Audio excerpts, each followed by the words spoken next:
Hello friends, welcome to this video. आज हम बात करने वाले हैं एसएससी जीडी का एग्ज़ाम हुआ था 5 मार्च 2024 को। उसके शिफ्ट फर्स्ट के जीके के 20 क्वेश्चन हैं जो पूछे गए थे। तो आज हम इस वीडियो में उसके बारे में डिटेल में बात करेंगे। तो उम्मीद है आप वीडियो में लास्ट तक बने रहेंगे। तो चलिए बिना देर किए शुरू करते हैं। पहला क्वेश्चन, स्वामी दयानंद सरस्वती निम्नलिखित में से किस सुधार संघ के संस्थापक थे? यानी ये कह रहा है कि स्वामी दयानंद सरस्वती ने किसकी स्थापना की। तो ऑप्शंस है आर्य समाज, ब्रह्म समाज, वेद समाज, प्रार्थना समाज।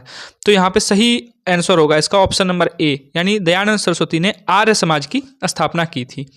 अच्छा, इसकी स्थापना उन्होंने 10 अप्रैल 1875 में मुंबई में की थी। तो इसका ऑप्शन नंबर ए सही होगा। अच्छा, ब्रह्म समाज है, तो ब्रह्म समाज की स्थापना किसने की थी? तो राजा राम मोहन राय ने ब्रह्म समाज की स्थापना की थी। अच्छा, राजा राम मोहन राय का नाम राजा जो था, ये उपाधि किसने दी थी? पहले इनका नाम ना राम मोहन राय था, तो राजा की उपाधि इनको दी थी अकबर द्वितीय ने। तो ये आपको याद रखना है। ब्रह्म समाज की स्थापना 1828 में राजा राम मोहन राय ने की थी और राजा राम मोहन राय को राजा की उपाधि थी अकबर द्वितीय ने दी थी। अच्छा, वेद समाज है, वेद समाज की स्थापना किसने की? तो वेद समाज की स्थापना 1864 में हुई थी मद्रास में केशव चंद्र सेन और के श्रीधरलू नायडू ने की थी। प्रार्थना समाज की स्थापना आत्माराम पांडुरंग ने की थी 1867 में बॉम्बे में। तो ये चारों ऑप्शन है, आपको याद रखना है। एक बार फिर से देख लेते हैं। आर्य समाज की स्थापना किसने की थी? स्वामी दयानंद सरस्वती ने। ब्रह्म समाज की स्थापना राजा राम मोहन राय ने। वेद समाज की स्थापना केशव चंद्र सेन और श्रीधरलू नायडू ने। प्रार्थना समाज की स्थापना आत्माराम पांडुरंग ने। अगला क्वेश्चन देखते हैं, अंबुबाची मेला किस राज्य से संबंधित है? अंबुबाची मेला कहाँ लगता है? तो असम में लगता है अंबुबाची मेला। जून में ये कामाख्या मंदिर में मनाया जाता है। अच्छा, कामाख्या जो मंदिर है वो भी असम में है, लेकिन कौन से पर्वत पे है? तो नीलांचल पर्वत पे। ये आपको याद रखना है।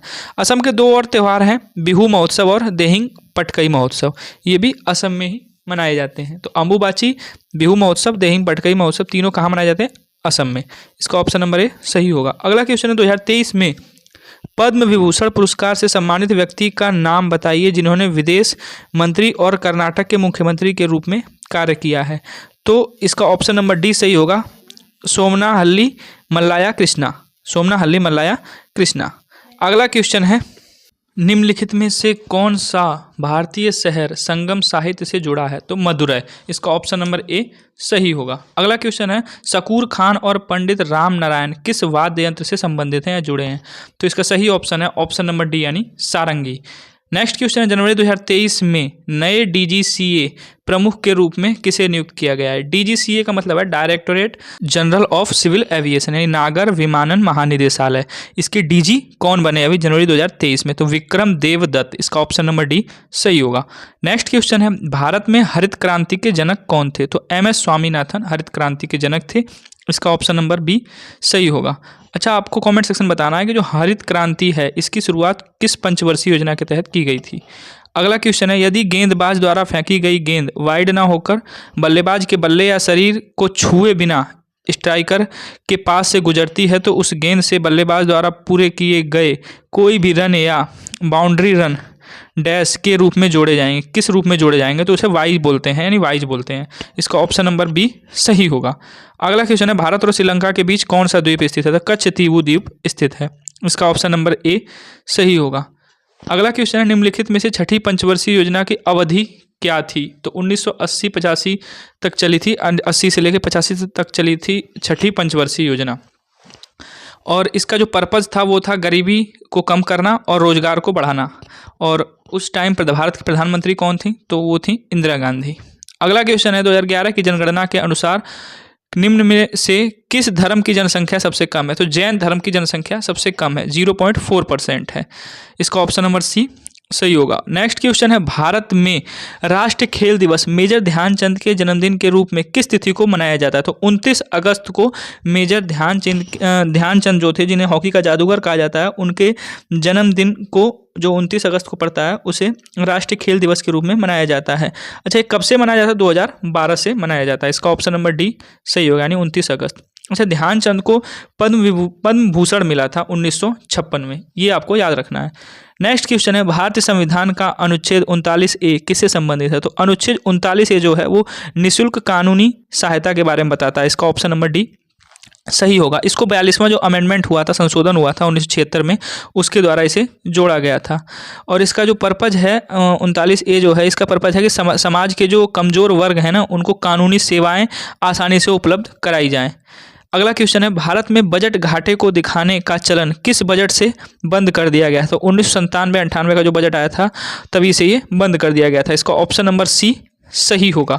अगला क्वेश्चन है, निम्नलिखित में से कौन सा आवर्त सारणी का पी ब्लॉक तत्व नहीं है? तो मैग्नीशियम आवर्त सारणी का पी ब्लॉक का तत्व नहीं है। ऑप्शन नंबर सी इसका सही है। नेक्स्ट क्वेश्चन, निम्नलिखित में से कौन सा खिलाड़ी और जो खेल है, जोड़े जो यहाँ पे दिए गए हैं वो सही है? तो जैसे यहाँ पे दिया गया है, पहला शेफाली वर्मा क्रिकेट से हैं संबंधित, सुशील कुमार कुश्ती से, दोनों सही है। शेफाली वर्मा क्रिकेटर हैं और सुशील कुमार क्या हैं? कुश्ती के प्लेयर हैं। तो इसका ऑप्शन नंबर बी जो होगा, यानी 1 और 2 दोनों, तो ये सही होगा।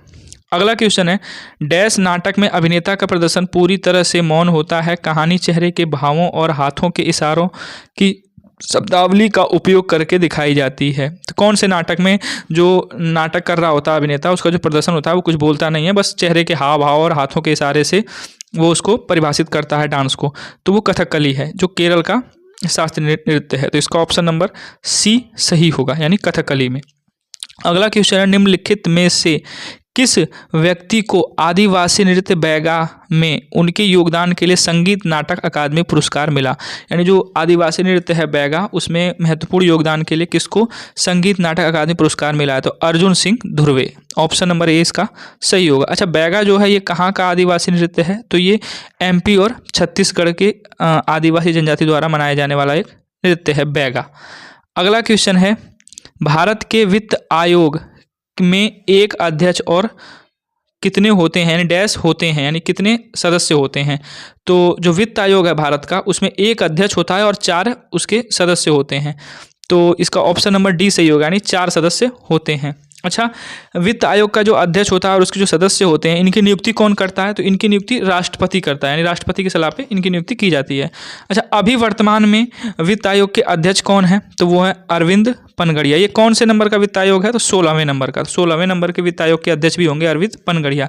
प्रथम वित्त आयोग जो था उसका गठन हुआ था 6 अप्रैल 1952 को, और अध्यक्ष कौन बने थे? तो केसी नियोगी बने थे। अच्छा, जो ये वित्त आयोग के सदस्य और ये अध्यक्ष होते हैं, इनका कार्यकाल होता है 5 साल का, ये भी आपको याद रखना है। वित्त आयोग जो है, इसके बारे में किस अनुच्छेद में प्रावधान है? तो 280 में वित्त आयोग के बारे में उल्लेख है, अनुच्छेद 280। इतनी बातें आपको याद रखनी है। अगला और लास्ट क्वेश्चन है, राष्ट्रीय बचत मासिक आय खाता योजना 2019 में कौन सा राष्ट्रीय बचत योजना है जिसके माध्यम से संशोधन किया जा रहा है? तो इसका ऑप्शन नंबर डी सही होगा, यानी राष्ट्रीय बचत मासिक आय खाता जो योजना है, संशोधन जो हो रहा है उसमें 2023, इसका ऑप्शन नंबर डी है। इसी संशोधन के मतलब बचत योजना के तहत 2019 वाले में संशोधन किया जा रहा है। इसका ऑप्शन नंबर डी सही होगा। तो ये हमने बात की एसएससी जीडी के एग्जाम में जो 20 क्वेश्चन पूछे गए थे प्रीवियस ईयर में। अगर आप किसी और वनडे कॉम्पिटिटिव एग्जाम के प्रीवियस ईयर के जीके के क्वेश्चन चाहते हैं तो कमेंट्स में बता सकते हैं। तब तक के लिए best of luck. Thanks for watching this video.